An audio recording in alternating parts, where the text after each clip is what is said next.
le fait d'être masqué oblige enseignants, éducateurs et enfants à aménager la relation. C'est un fait. C'est-à-dire nous qui sommes habitués, et je dis bien que c'est lié à la manière dont nous faisons, parce que ce n'est pas du tout universel. Nous sommes dans la relation d'échange, dans la relation scolaire, dans la relation éducative, mais même dans la relation clinique. Nous sommes très habitués, invités à faire des échanges autour de la partie inférieure du visage en réalité. Beaucoup moins avec les yeux. Dans d'autres endroits, la question de dire avec les yeux sans... et par exemple, dans plein de pays asiatiques où on ne va pas beaucoup réagir dans l'interaction, mais en fait, les yeux, les mouvements des yeux montrent ce que l'on comprend, ce que l'on ressent, etc. Donc, nous, on est plutôt habitués à ce que la partie inférieure du visage soit importante. Donc, là, on a un masque. On a un masque qui est nécessaire. Pour les adultes quasiment partout et tout le temps en ce moment, et pour les enfants 11-12 ans, il devient aussi obligatoire. Donc évidemment que dans un premier temps, individuellement et collectivement, ça nous fait quelque chose.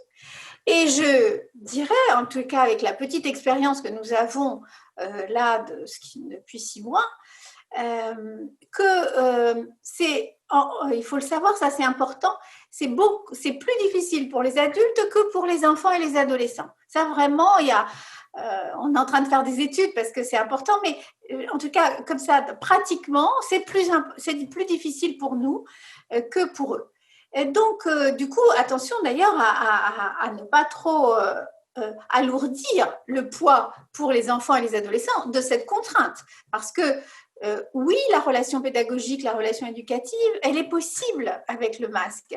Oui, on va s'habituer, on va s'adapter les uns aux autres. Il y a des endroits dans le monde, je parlais tout à l'heure de certains pays asiatiques, où dans plein de moments de l'année, on est obligé de mettre un masque pour se protéger des épidémies et parce que par tradition, on fait comme ça pour se protéger, pour pas que les autres tombent malades. Et donc, y compris dans les classes, mais pas forcément tous les enfants en même temps. Ceux qui ont un rhume et puis le professeur, etc. Donc, c'est possible, ça ne modifie pas de manière essentielle la relation pédagogique, la relation scolaire, la relation éducative. Ça ne la modifie pas parce que l'essentiel, ce n'est pas seulement les mouvements de notre bouche et le fait qu'on puisse se regarder les uns les autres. Mais c'est une contrainte, Et donc, du coup, il faut, d'une certaine façon, être plus fort que cette contrainte, mais aussi de se dire que apprendre aux enfants, ou en tous les cas aux adolescents, leur faire comprendre que nous devons mettre des masques et au fond ne pas transgresser nous-mêmes de manière absolue, c'est aussi un élément de la relation d'apprentissage. Et donc, en position de pédagogue, c'est difficile de ne pas faire avec, mais sans trop, finalement, j'allais lui dire, en banalisant un peu cette question du masque, pour pouvoir continuer l'essentiel. Et l'essentiel, c'est qu'on soit là ensemble et que l'on puisse